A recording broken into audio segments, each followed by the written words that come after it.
Welcome to another installment of the Writer's Block. Barry Trammell here in Oklahoma City.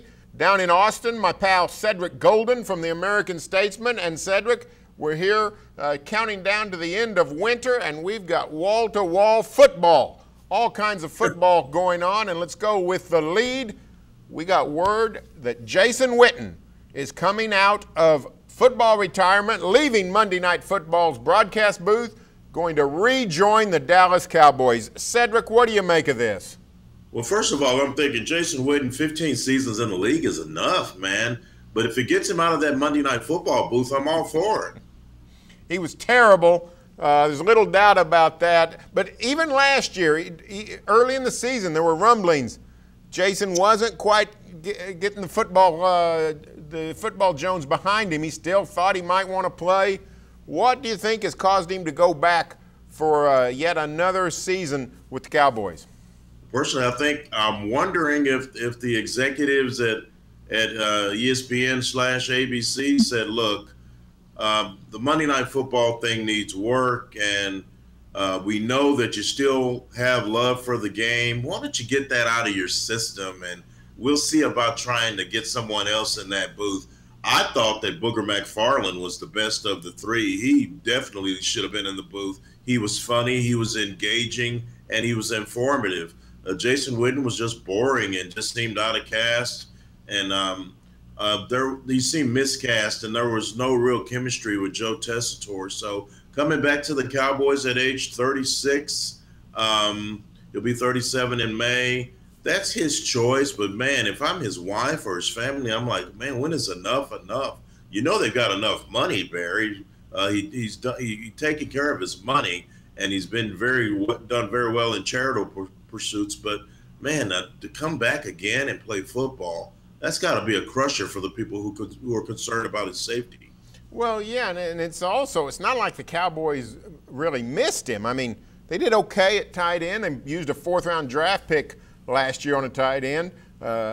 Blake Jarwin turned into a decent ball catcher for the Cowboys. I just find the whole thing very interesting.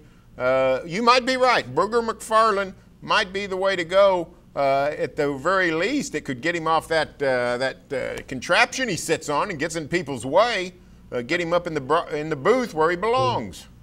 He looks so uncomfortable in that thing. You know, Booger's got to be pushing 360, 370, and he's sitting on that contraption, and it just looks like he's going to fall over at any second. Like you said about the Cowboys, I mean, Blake Jarwin's good. Jeff Swain was decent before he hurt his wrist. So they're doing pretty well at that position. And it's an offense that's not really suited, or that's not built on Jason Witten, as you understand, but especially with Amari Cooper coming in and bringing more of a downfield dynamic. I think the name of the game in NFL is to try to get younger at the skill positions. They just became the oldest tight end team in the league.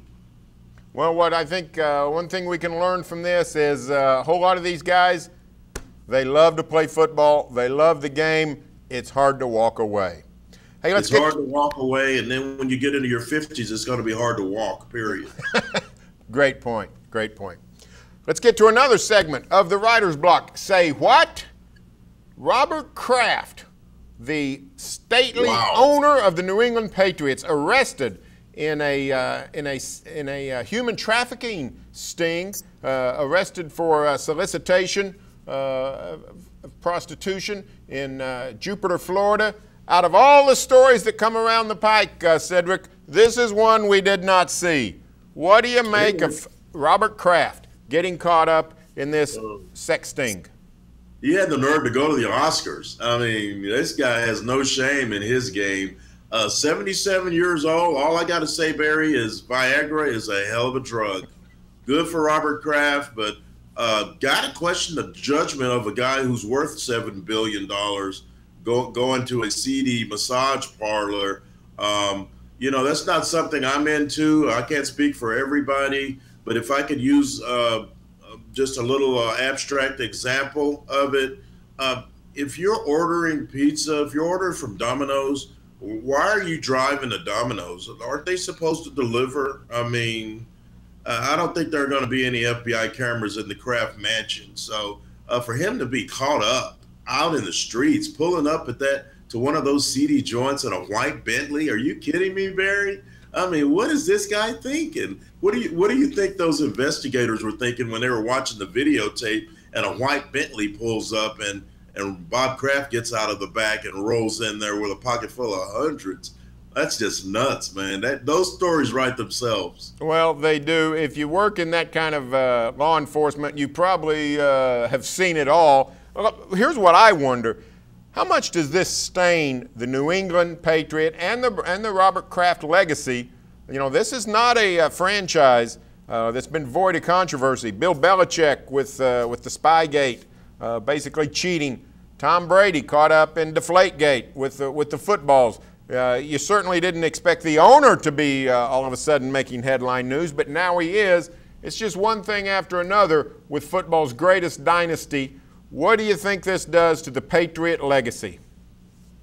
What it does to the Patriots legacy is it's just another small blip on a gold-plated radar. Here's the thing: history is always much more forgiving, kinder, embracing of winners. If Bob Kraft was the owner of if he was Mark Davis, who hasn't won anything since his dad died of the Oakland Raiders, he'd be getting eviscerated. But he's Bob Kraft. He's got, what, 6 Super Bowl rings. Only the Steelers have the same amount. So he'll survive this. Rich men in America always survive scandals. This is a misdemeanor. He won't do 1 day in jail. He'll pay a hefty fine, release a statement saying that, you know, it happened. It's unfortunate. I'm sorry. Who do we play next? You're probably right. Probably right. He will face some. He'll face some discipline from the NFL, a suspension, a hefty fine. The question is how much. That we don't know. Let's get to our final installment. Yeah, you think about it, Barry. Yes. He'll get a fine. It'll be hefty. But last I checked, Bob Kraft has never thrown a touchdown pass. He's never made a tackle, and he's never run the football. The New England Patriots, as long as Belichick and Brady are running things, are going to be right where they need to be. It's a good point. Let's get to our final segment of the Writer's Block, and let's go to must-see TV, because coming to a screen near you, perhaps in one of these new American Spring Leagues, is Johnny Manziel, because Johnny Football no longer associated with the Canadian Football League, cut by the Montreal Alouettes, who say that he's now ineligible for anyone in the Canadian Football League because of breaking of his contract. What do you make of the divorce of the CFL and Johnny Manziel, Cedric? And does this mean that the AAFL is headed to a contract with Johnny Manziel?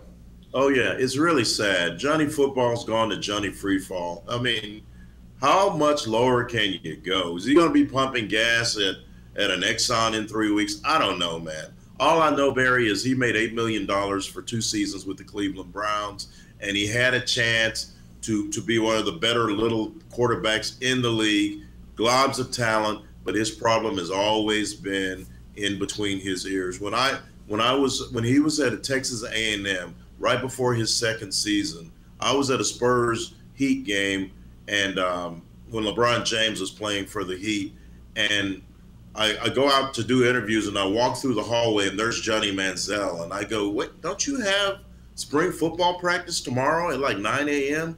He goes, "Yeah, but I can't. I had to come see my boy LeBron." I mean, he's one of those guys who just always thought the show was bigger than the process. He's finding out now that real life is a lot tougher. He can't play in the CFL. No NFL team's going to have anything to do with him. And in about 2 or 3 months, these other 2 teams are going to divorce him too. Johnny Manziel had a chance to make a lot of money and be a successful professional athlete. He literally blew it, and it's over. So you don't think these spring leagues, either the XFL next season or the AAF the rest of this season, are a viable option?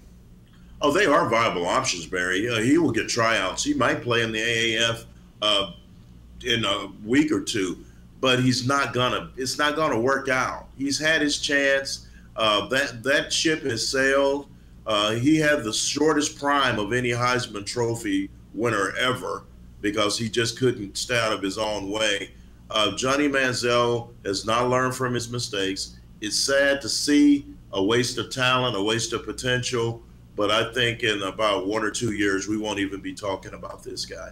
Well, it's he missed a golden opportunity because the one knock on him, his size, is becoming less and less of an issue. You got Kyler Murray zooming up the draft boards. You got Russell Wilson playing all-pro football, Drew Brees.